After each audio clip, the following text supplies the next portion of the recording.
हाँ तो चलिए अब एक क्वेश्चन और देखते हैं।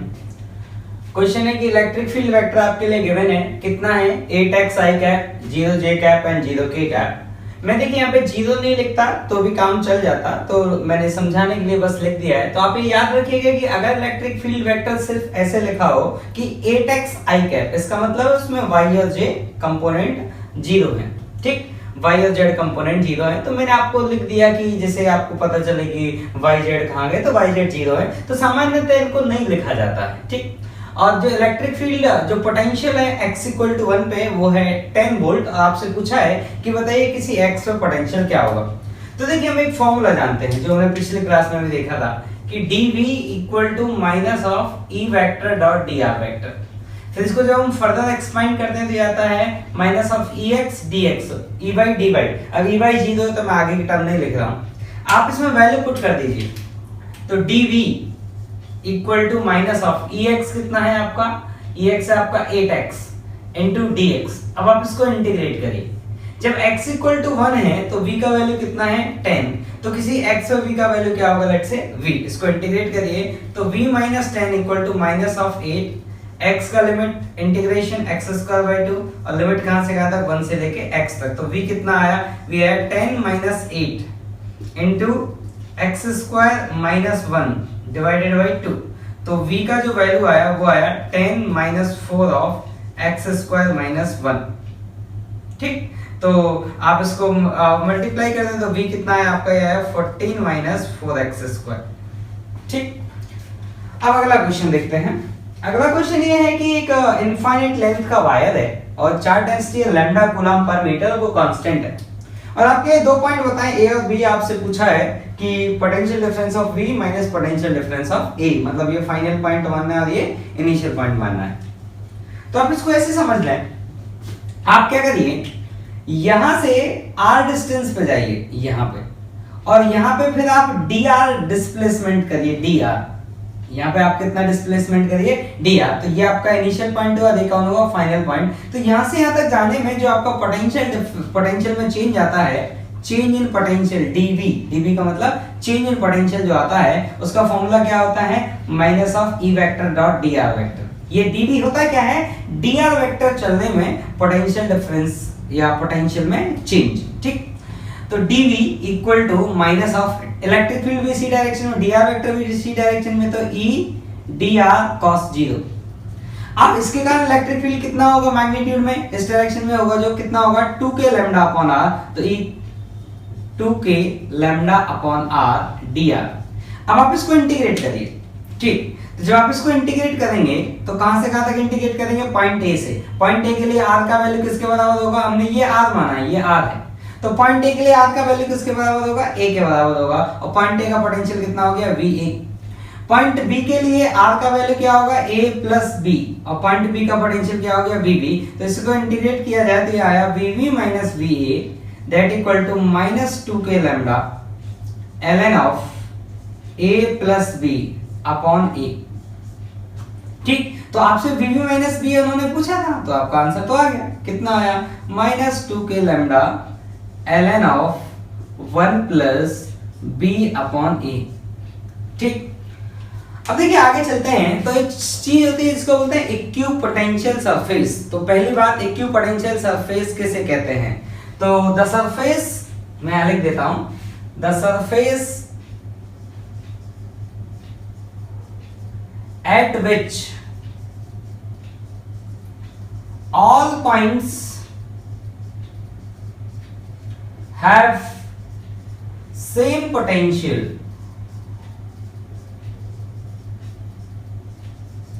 called equipotential surface।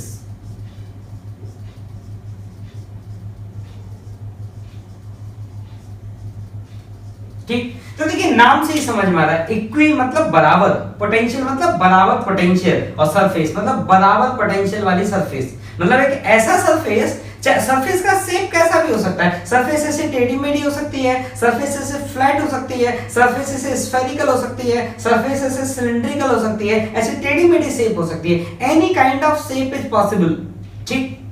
तो जो इक्विपोटेंशियल सरफेस होती है उसकी खास बात क्या है कि उसके प्रत्येक पॉइंट का जो पोटेंशियल आएगा वो क्या आएगा, बराबर आएगा। इसका मतलब ये हुआ, देखिए बराबर है, इसका मतलब क्या हुआ आपको समझाता हूं। तो dv चेंज इन पोटेंशियल किसके बराबर है, ये minus of E vector dot dr vector. मतलब अगर आप dr डिस्प्लेसमेंट करेंगे तो dr डिस्प्लेसमेंट करने पे एक इनिशियल पॉइंट होगा, एक फाइनल पॉइंट होगा, तो फाइनल माइनस इनिशियल जो पोटेंशियल का डिफरेंस होगा या चेंज इन पोटेंशियल जिसको बोलेंगे वो किसके बराबर होता है, माइनस ई डॉट dr। तो अगर मैं सरफेस के अलोंग चलूंगा, if we move along surface, कौन से सरफेस की बात चल रही है, इक्विपोटेंशियल, तो मैं यहां लिख नहीं रहा हूं इक्विपोटेंशियल, हम उसी के लिए बात कर रहे हैं। If we move along surface, कौन सा सरफेस, इक्विपोटेंशियल सरफेस, तो हमारा dv क्या आना चाहिए, 0। तो फॉर दिस dv क्या आना चाहिए, 0। अब देखिए dv 0 आने की सिर्फ दो ही संभावना बनती हैं। एक संभावना क्या होता है कि इलेक्ट्रिक फील्ड 0 होता है, पहली संभावना क्या है, इलेक्ट्रिक फील्ड 0 हो जाए तो भी dv 0 हो जाएगा। और दूसरी संभावना क्या है कि जो मेरा इलेक्ट्रिक फील्ड वेक्टर है एंड जो मेरा dr वेक्टर है, ये दोनों कैसे हो जाए, परपेंडिकुलर, दे आर परपेंडिकुलर। अगर ये परपेंडिकुलर हो जाए तो भी मेरा ई डॉट dr क्या आ जाएगा, 0, क्योंकि इन दोनों में क्या हो रहा है, डॉट प्रोडक्ट। अब मुझे बताइए dr वेक्टर किसके अलोंग था, सरफेस के अलोंग, मतलब हम किसके अलोंग चले हैं, सरफेस के अलोंग। तो आप ऐसे समझ लीजिए, मान लीजिए ये मेरा हाथ है, आप ऐसे समझ लीजिए मेरा हाथ, तो मैं यहां से यहां तक गया, यहां से यहां तक गया, तो dr वेक्टर किधर हुआ, सरफेस के अलोंग, ठीक। तो मुझे सरफेस के अलोंग चल के जा रहा हूं, तो यहाँ dr वेक्टर इधर होगा। अगर यहाँ उंगली की बात करें तो यहाँ dr वेक्टर इधर होगा, अगर हम यहाँ की बात करें तो यहाँ dr वेक्टर इधर होगा। और अगर ये इक्विपोटेंशियल सरफेस है तो ई डॉट dr 0 आना चाहिए। तो दो बातें हैं, या तो इलेक्ट्रिक फील्ड ही मत हो, इलेक्ट्रिक फील्ड क्या हो, 0, और अगर इलेक्ट्रिक फील्ड है तो उस ई वेक्टर में और dr वेक्टर में एंगल क्या होना चाहिए, 90। तो dr तो सरफेस के अलोंग है, तो ई किधर होना चाहिए, सरफेस के परपेंडिकुलर। हाँ, तो इसको आपको याद रखना है कि if electric field is not 0, if electric field is not 0, then electric field must be perpendicular to surface। मतलब जो इलेक्ट्रिक फील्ड है वो सरफेस के परपेंडिकुलर होना चाहिए, मस्ट है, तभी तो ई डॉट dr 0 आएगा, अदरवाइज ई डॉट dr 0 आएगा ही नहीं। अब देखिए मैं कुछ ज्योमेट्रीज की आपके लिए इक्विपोटेंशियल, इक्विपोटेंशियल सरफेस के बारे में एक बात बताता हूं। तो यहां से देखो, अगर आपको इक्विपोटेंशियल सरफेस पता है तो आप इलेक्ट्रिक फील्ड का डायरेक्शन बता सकते हैं, किधर होगा, इक्विपोटेंशियल सरफेस के परपेंडिकुलर। अगर आपको इक्विपोटेंशियल सरफेस पता है, जैसे मैं ये बोलूं कि ये इक्विपोटेंशियल सरफेस है और मैं आपसे पूछूं बताओ भाई यहाँ इलेक्ट्रिक फील्ड का डायरेक्शन किधर होगा, तो इलेक्ट्रिक फील्ड का डायरेक्शन परपेंडिकुलर लाइन के अलोंग होगा। तो या तो ऐसे ऊपर की तरफ होगा या फिर क्या होगा, नीचे की तरफ होगा, लेकिन होगा इसी लाइन के अलोंग, इसके परपेंडिकुलर। क्यों, क्योंकि ई डॉट dr में एंगल क्या होना चाहिए, 90 डिग्री, तभी तो E dot dr 0, dv change in potential क्या रहेगा, 0। ठीक, एक चीज और आपको बताता हूं कि जो इक्विपोटेंशियल सरफेस हैं वो कभी एक दूसरे को इंटरसेक्ट नहीं करती हैं, और अगर इंटरसेक्ट करती हैं तो वो ऐसे पॉइंट पे इंटरसेक्ट करती हैं जहां पोटेंशियल क्या हो, 0। इसका मतलब मान लो एक ये इक्विपोटेंशियल सरफेस है और मान लीजिए ये एक दूसरी इक्विपोटेंशियल सरफेस है, let's say this is for potential v1 and this is for potential v2। ठीक, अब ये इक्विपोटेंशियल सरफेस एक दूसरे को कट नहीं कर सकती। क्यों नहीं कट कर सकती, क्योंकि देखिए इस वाले पॉइंट पे जो पोटेंशियल होगा या तो वो v1 के हिसाब से दिया जाएगा या फिर v2 के हिसाब से दिया जाएगा, लेकिन ये वाला पॉइंट तो दोनों सरफेस पे आता है। इसका मतलब two different equipotential surface can not intersect, तो कैन नॉट इंटरसेक्ट, कौन, टू डिफरेंट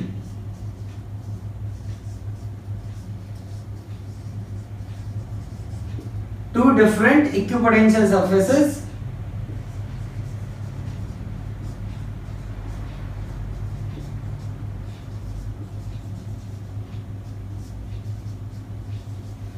तो two different equipotential surfaces can not intersect. कारण क्या है कि भाई इस पॉइंट का पोटेंशियल हम क्या बोलेंगे, या तो v1 बोलेंगे तो इस सरफेस के हिसाब से क्या बोलेंगे v1, क्योंकि इसके सभी पॉइंट का पोटेंशियल बराबर है। इस सरफेस के हिसाब से क्या बोलेंगे v2, क्योंकि इसके सभी पॉइंट का पोटेंशियल बराबर है। ठीक, अब दूसरा बात करते हैं। दूसरा बात ये है कि जो सेम पोटेंशियल की इक्विपोटेंशियल सरफेस है वो भी इंटरसेक्ट नहीं कर सकती। मतलब लेट्स से ये सरफेस है, मान लेते हैं ये सरफेस है और इस सरफेस का पोटेंशियल V1 है। मैं ड्राइंग करता हूं फिर से, आप ऐसे देखिए, मैं कहता हूं कि मान लो ये सरफेस है, ये सरफेस का पोटेंशियल इसका भी V1 है, इसका भी V1 है, ठीक। तो ये दोनों इंटरसेक्ट नहीं कर सकती, और अगर ये इंटरसेक्ट करती हैं तो ये सिर्फ ऐसे पॉइंट पे इंटरसेक्ट करती हैं जहां इलेक्ट्रिक फील्ड क्या रहेगा, 0, at this point, at this intersection point, at this intersection point, at this intersection point electric field must be 0, ठीक। मतलब इस इंटरसेक्शन पॉइंट पे इलेक्ट्रिक फील्ड को 0 होना मस्ट है। मस्ट का कारण क्या है मैं आपको समझाता हूं। अब आप देखिए, तो कोई ये वाला लॉजिक तो यहाँ पे फेल होगा नहीं कि देखो ये इसके हिसाब से V1, इसके हिसाब से V1, पर यहाँ पे एक दूसरा दिक्कत हो गई। दिक्कत ये हो गया कि अगर मैं इस सरफेस के हिसाब से बोलूंगा, इस वाले के हिसाब से, तो यहाँ पे जो इलेक्ट्रिक फील्ड का डायरेक्शन आएगा वो इसके परपेंडिकुलर कहीं इधर आ जाएगा, और अगर मैं इस सरफेस के हिसाब से बोलूंगा तो इस वाले पॉइंट पे जो इलेक्ट्रिक फील्ड का डायरेक्शन आएगा वो किधर आएगा, वो किसी इस लाइन के अलोंग आएगा, ठीक। अब देखो ये इस पॉइंट पे इलेक्ट्रिक फील्ड या तो इस लाइन के अलोंग होगा या इस लाइन के अलोंग होगा। ऐसा तो हो नहीं सकता कि वो इस भी लाइन के अलोंग हो और इस भी लाइन के अलोंग हो। इस कारण अगर सेम पोटेंशियल की सरफेस इंटरसेक्ट करी हुई है तो वो उसी पॉइंट पे कट कर सकती हैं जहां नेट इलेक्ट्रिक फील्ड क्या हो, 0, क्योंकि अगर ये इलेक्ट्रिक फील्ड 0 होगा तो फिर डायरेक्शन का कोई टेंशन ही नहीं, ठीक। और अगर इलेक्ट्रिक फील्ड नॉन 0 होगा तो आप ये बता ही नहीं पाएंगे कि आप परपेंडिकुलर इस वाली सरफेस का लेंगे कि परपेंडिकुलर इस वाली सरफेस का लेंगे। तो याद रखिएगा कि सेम पोटेंशियल की सरफेस अगर इंटरसेक्ट करती हैं तो वो उसी पॉइंट पर इंटरसेक्ट कर सकती हैं जहां इलेक्ट्रिक फील्ड 0 हो। जहां इलेक्ट्रिक फील्ड नॉन 0 होगा उस पॉइंट पर वो सरफेस इंटरसेक्ट नहीं करेंगी। तो ये लाइन आपको याद रखनी है, ठीक। अब इसके बेस पे देखिए आपको मैं एक एग्जांपल कराता हूं। एग्जांपल ऐसे है, आसान एग्जांपल है, इसी चीज पर बेस एग्जांपल है। मैं यहां ड्राइंग करता हूं, तो देखिए दो चार्जेस हैं और दो चार्जेस के कारण इक्विपोटेंशियल सरफेस है, ठीक। दो चार्ज का इक्विपोटेंशियल सरफेस है और ये वाला चार्ज मान लेते हैं 4q है और ये वाला जो चार्ज है वो q है, और जो इक्विपोटेंशियल सरफेस आपको बनाकर दी गई है इसका पोटेंशियल है v0, मतलब इसके हर पॉइंट का पोटेंशियल v0। और आपसे पूछा कि बताइए दोनों चार्ज के बीच की दूरी क्या होगी, 4q और q जो चार्ज दिए हैं इनके बीच का दूरी क्या होगा। तो देखिए सॉल्व करके दिखाते हैं। इसको मैं मान लेता हूं डिस्टेंस को r1 और इसको मान लेते हैं r2, ठीक। अब आपको मैंने बताया है कि अगर पॉइंट पे इंटरसेक्ट किया है तो मैं इलेक्ट्रिक फील्ड क्या होगा, 0। इसका मतलब क्या हुआ k 4q upon r1 square बराबर आएगा kq अपॉन r2 स्क्वायर। तो एक चीज तो यहां से क्लियर हो गई कि 2 अपॉन r1 किसके बराबर होगा, 1 अपॉन r2 के, मतलब r1 बराबर होगा 2r2 के। अब हमें r1 भी पता करना है, r2 भी पता करना है, तो ऐसा करो आप इस पॉइंट का पोटेंशियल लिखो। इस पॉइंट का जो पोटेंशियल आएगा इसके कारण इसके दोनों कारण पोटेंशियल लिखिए, और पोटेंशियल किसके बराबर होना चाहिए, v0। तो ये आया k 4q upon r1 plus k q upon r2 and that is v0। यहाँ पे आप r1 की जगह क्या लिख दीजिए, यहाँ 2r2 लिख दीजिए। तो 2r2 लिखेंगे तो 2 से 2 कट जाएगा, 2 और ये कितना आ जाएगा 3। तो ये आया 3kq upon r2 that equal to v0। तो अगर आपसे पूछा जाए कि R2 कितना आया तो R2 तो बड़ा आसान है, यहाँ लिख देते हैं R2 कितना आया यहाँ से। तो यहाँ से R2 जो आया वो आया 3kq अपॉन v0।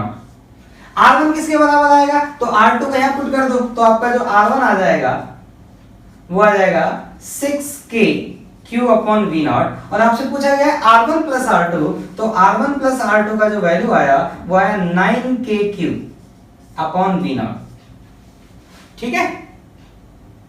हाँ तो चलिए अब इक्विपोटेंशियल सरफेसेस के कुछ एग्जांपल देखते हैं। तो मान लीजिए एक पॉइंट चार्ज है और पॉइंट चार्ज के कारण मुझे इक्विपोटेंशियल सरफेस ड्रॉ करनी है।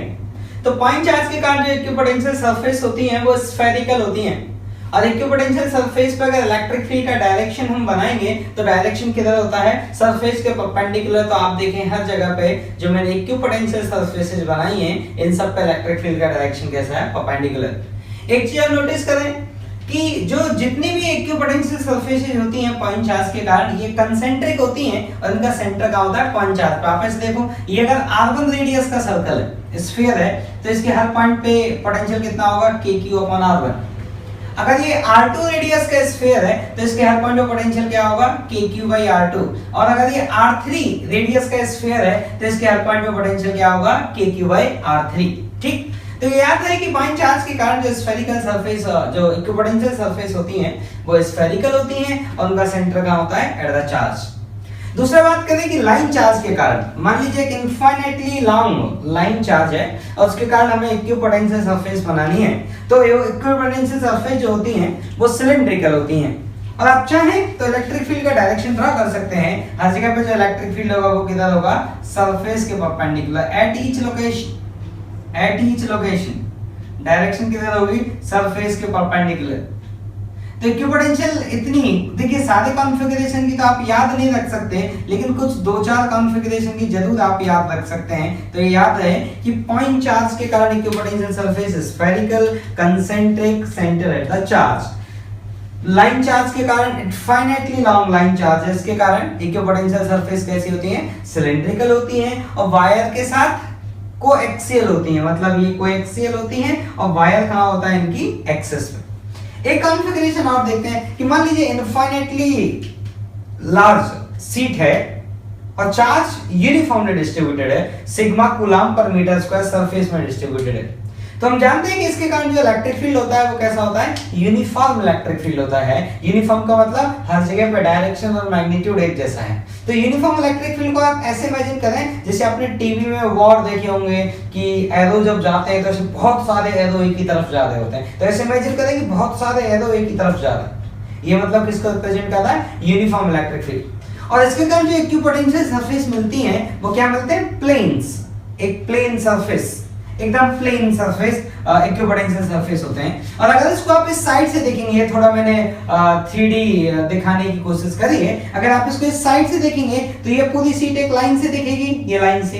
ये पूरी इक्विपोटेंशियल सरफेस किससे दिखेगी, एक लाइन से। ये पोटेंशियल सरफेस एक लाइन से, ये पोटेंशियल सरफेस एक लाइन से।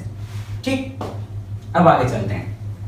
अब देखिए इस रिलेशन को थोड़ा सा और समझिए, dv equal to minus of E vector dot dr vector.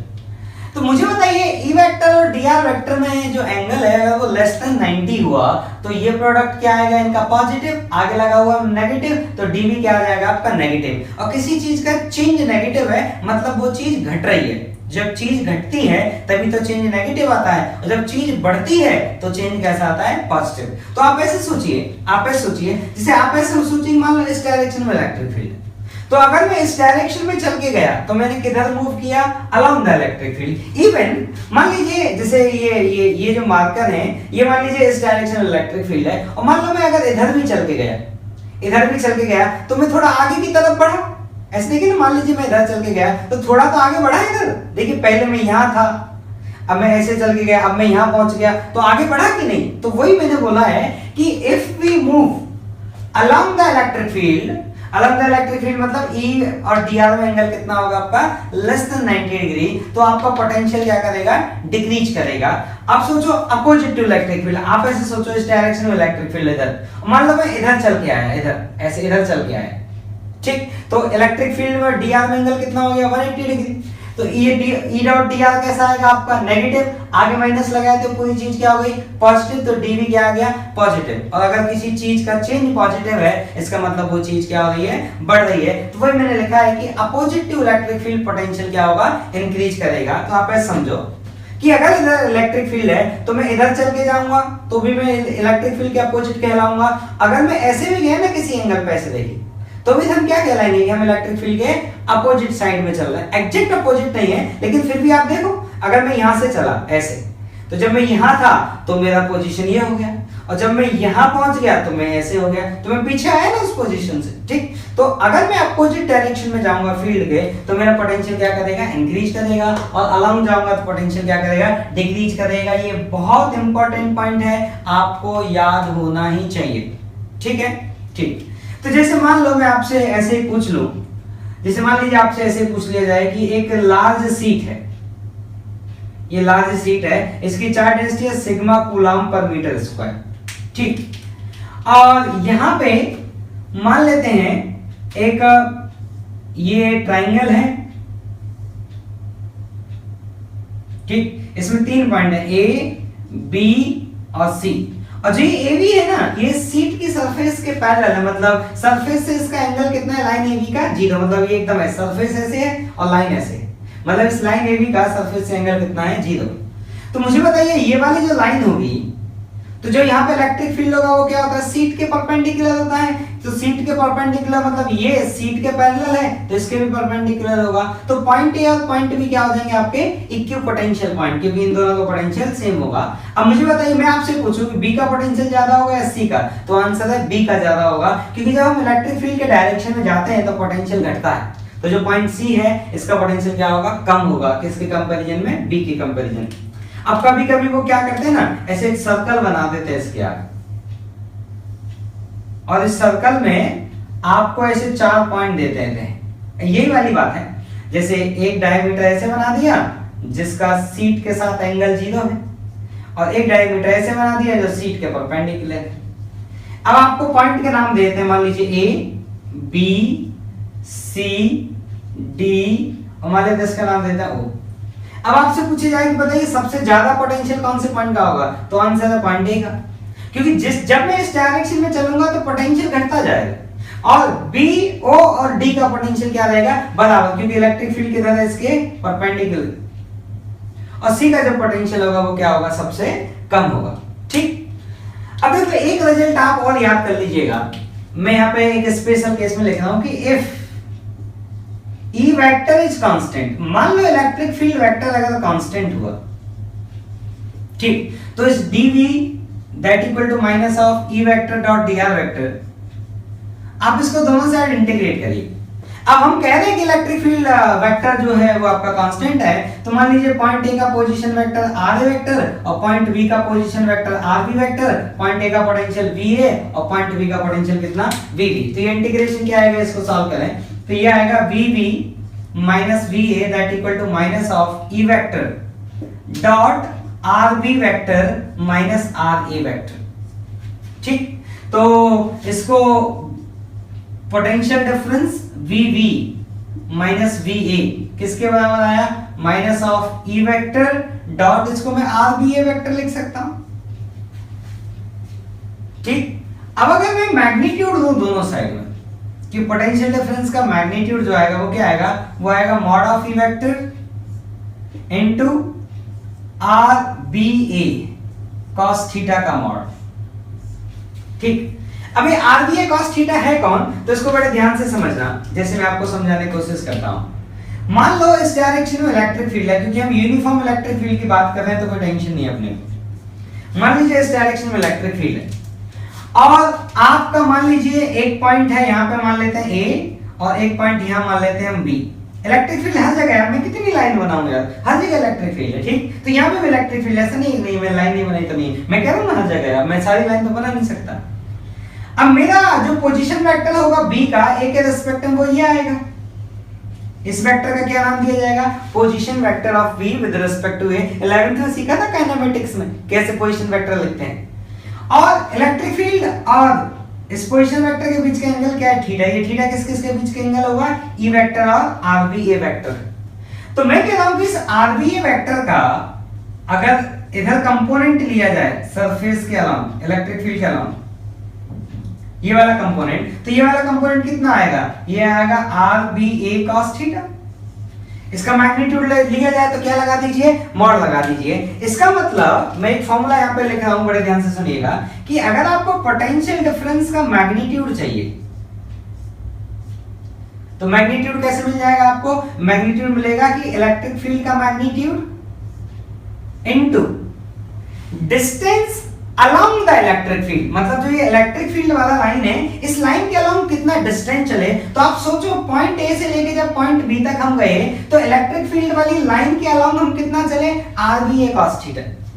भाई ये आप एक लाइन ऐसे एक प्लेन इमेजिन कर लो, देखिए मैं ड्रॉ करके दिखाता हूं। एक ऐसे प्लेन इमेजिन कर लो, ये वाला प्लेन,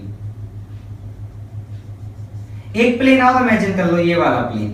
अब आप ये बताओ कि पॉइंट ए से पॉइंट बी तक जाने में आप अलोंग द इलेक्ट्रिक फील्ड कितना चले। मैं ये नहीं पूछ रहा हूं कि नेट कितना चले, नेट तो आप इधर चले और कितना चले, आर बी ए चले, तो मैं नेट नहीं पूछा, मैं कह रहा हूं अलोंग द इलेक्ट्रिक फील्ड। जैसे वहां निकालते थे ना वेक्टर का component along the x, vector का कंपोनेंट अलोंग द वाई, मैं वही आपसे कह रहा हूं कि जो आप चले वो इलेक्ट्रिक फील्ड के अलोंग कितना चले, मैं नेट नहीं, इलेक्ट्रिक फील्ड के अलोंग, तो वो कितना आया, आर बी ए cos थीटा। तो पोटेंशियल डिफरेंस का जो मैग्नीट्यूड आएगा वो क्या आएगा, इलेक्ट्रिक फील्ड का मैग्नीट्यूड इनटू डिस्प्लेसमेंट, या फिर डिस्टेंस लिख लें क्योंकि हम मैग्नीट्यूड लिख रहे हैं, डिस्टेंस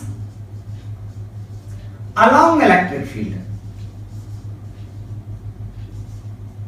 और ये फॉर्मूला आपको कब याद रखना है, तो मैंने आपसे एक स्पेशल केस में बात की है, और वो स्पेशल केस कौन है, जब आपका इलेक्ट्रिक फील्ड क्या रहेगा, कांस्टेंट। तो याद रहे, मैं फिर बता रहा हूं, if electric field is constant then potential difference का मैग्नीट्यूड निकालने का मैंने जुगाड़ बताया। क्या जुगाड़ बताया, कि इलेक्ट्रिक फील्ड का मैग्नीट्यूड इनटू डिस्टेंस, कौन से डायरेक्शन का डिस्टेंस, कि हम इलेक्ट्रिक फील्ड के अलोंग कितना चले। ठीक है, तो नेक्स्ट क्लास में एग्जांपल लेंगे इसके।